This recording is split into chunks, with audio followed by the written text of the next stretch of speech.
অবহেলা করবে তাকে ধন্যবাদ দিয়ে দূরে সরে যাও। তার অবহেলার কারণেই হয়তো জীবনে উন্নতি হবে। অবহেলা থেকে মানুষ অনেক কিছুই শিখতে পারে। অবহেলায় মানুষের জ্ঞান শক্তি বৃদ্ধি পায়। অবহেলা মানুষের ঘুমন্ত মস্তিষ্ককে জাগ্রত করে দেয়। জীবনে যদি বারবার পড়ে যান তবে পথটাকে বদলান, স্বপ্নটাকে নয়। কারণ একটা গাছ তার পাতা বদলায়, জায়গা নয়। স্বপ্নের জগৎ তাদের কাছেই অতি সুন্দর যারা এখনো বাস্তবের সাথে ধাক্কা খায়নি। মানুষ হারিয়ে গেলে খোঁজ করলে পাওয়া যায়, কিন্তু বদলে গেলে তাকে না খোঁজাই উত্তম। পৃথিবীর সবচেয়ে শ্রমজীবী মানুষ হচ্ছেন মা। কর্মবিরতি নেই, মজুরি নেই, দাবি নেই, শর্ত নেই, স্বার্থ নেই। তিনি শুধুই নিঃস্বার্থ শ্রম দিতে জানেন। গুছিয়ে মিথ্যা বলার যোগ্যতা সবার থাকে না। যারা গুছিয়ে মিথ্যা কথা বলতে জানে সমাজে তারাই সবার প্রিয়জন হয়ে থাকে। পরিচয় দ্বারা প্রাপ্ত কাজ কিছু সময়ের জন্যই থাকে, কিন্তু কাজ দ্বারা প্রাপ্ত পরিচয় সারা জীবন থাকে। সফলতা এবং ব্যর্থতা দুটিই আমাদের জীবনের অংশ, কিন্তু কোনোটাই চিরস্থায়ী নয়। যদি বাঘের দাঁত বের হয়ে থাকতে দেখা যায় তবে কখনো মনে করতে নেই যে সে হাসছে। প্রশংসা সেটা নয় যেটা তোমার উপস্থিতিতে করা হয়, প্রশংসা সেটাই যেটা তোমার অনুপস্থিতিতে করা হয়। সত্যি কথা বলার জন্য শুধু সততার প্রয়োজন হয়, কিন্তু মিথ্যা কথা বলার জন্য বুদ্ধি এবং প্রখর স্মৃতিশক্তির প্রয়োজন হয়। সবচেয়ে বড় সম্পত্তি হলো পরিবার। মায়ের থেকে বৃহৎ কোনো জগৎ হয় না। বাবার থেকে বড় পরামর্শদাতা কেউ নেই। বোনের থেকে বড় কোনো শুভাকাঙ্ক্ষী হয় না। ভাই কখনো শত্রু হতে পারে না।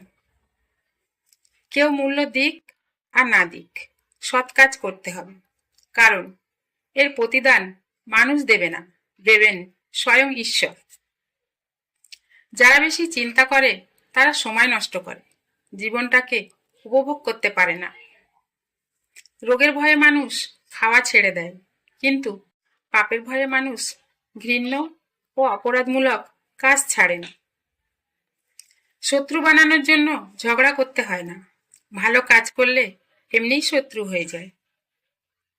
রাগ মানুষের বুদ্ধি বিনাশ করে, অহংকার জ্ঞান নষ্ট করে, প্রায়শ্চিত্ত করলে পাপ মোচন হয়, লোভ সততাকে ধ্বংস করে, অধিক চিন্তা করলে আয়ুক্ষয় হয়।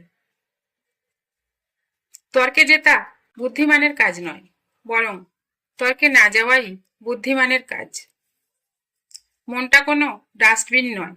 লোভ, ক্রোধ, হিংসা মনে না রেখে পবিত্র সুন্দর মনে দয়া, মায়া, মনুষ্যত্ব, ভক্তি, শ্রদ্ধা রাখা উচিত।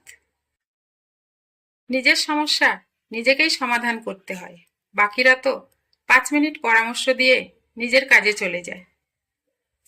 বোকা মানুষ অন্যকে দোষ দেয়, নিজের ভুল স্বীকার করে না। দুঃসাহসীরা ঝুঁকি নেয় বলেই অনেক কিছু শিখতে পারে। সবসময় অভিযোগ করলে নেতিবাচক পরিস্থিতি তৈরি হয়। প্রতিটি সুযোগকে কাজে লাগালে ইতিবাচক পরিবেশ সৃষ্টি হয়। টাকা বলে, আজ যদি আমাকে বাঁচিয়ে রাখো তাহলে আগামীকাল আমার সাহায্য পাবে। হ্যাঁতে হ্যাঁ আর নাতে না মেলালে বেশ। যদি সত্যি কথা বলো তবে বন্ধুত্ব শেষ। ধন দৌলত, ঐশ্বর্য সবটাই হলো ক্ষণিকের। এসবের পিছু ছুটে অনেকেরই আসল জীবন উপভোগ করা হয় না। তারাই অন্যদের নিয়ে বেশি সমালোচনা করে, যাদের নিজের কোনো যোগ্যতা নেই, যাদের নিজের ভালো কাজ করার ক্ষমতা নেই এবং অন্যের ভালো কোনোদিন দেখতে পারে না। মানুষ কখনো তার প্রিয়জনের উপর রাগ করতে পারে না। যেটা করে তা হচ্ছে অভিমান। আর অভিমান কখনো রাগ থেকে হয় না, কিছু না বলা কষ্ট থেকে হয়। কিছু মানুষ আছে যারা সবাইকে মূল্য দিতে শেখেনি। এই কারণে কেউ নিজেকে মূল্যহীন মনে করার কোনো যুক্তি নেই। শত্রুকে বারবার সুযোগ দেওয়া যায় বন্ধু হতে, কিন্তু বন্ধুকে একবারও সুযোগ দিতে নেই শত্রু হতে। বন্ধু যদি শত্রু হয়, সেটা খুব ভয়ঙ্কর ব্যাপার হয়। বৃক্ষের সার্থকতা যেমন ফল ধারণে, সেই রকম নৈতিক গুণাবলীর সার্থকতা শান্তি লাভে। চরম ও পরম শান্তি লাভের পথ হচ্ছে ক্রমাগত সৎ জীবনযাপন করা। ভুলেও কখনো যদি গর্ব হয় এই ভেবে যে আমি ছাড়া পৃথিবী অচল, তাহলে দেওয়ালে টাঙানো পূর্বপুরুষদের ছবির দিকে তাকান। তারা নেই বলে কি দুনিয়া থেমে আছে?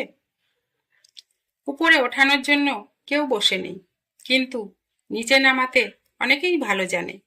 মানুষ চাইলেই যদি সবকিছু পেয়ে যেতে পারত, তাহলে অপেক্ষা মূল্যহীন হয়ে যেত। মানুষ চাইলেই যদি সবকিছু ভুলে যেতে পারত, তাহলে স্মৃতি বলে কিছু থাকতো না।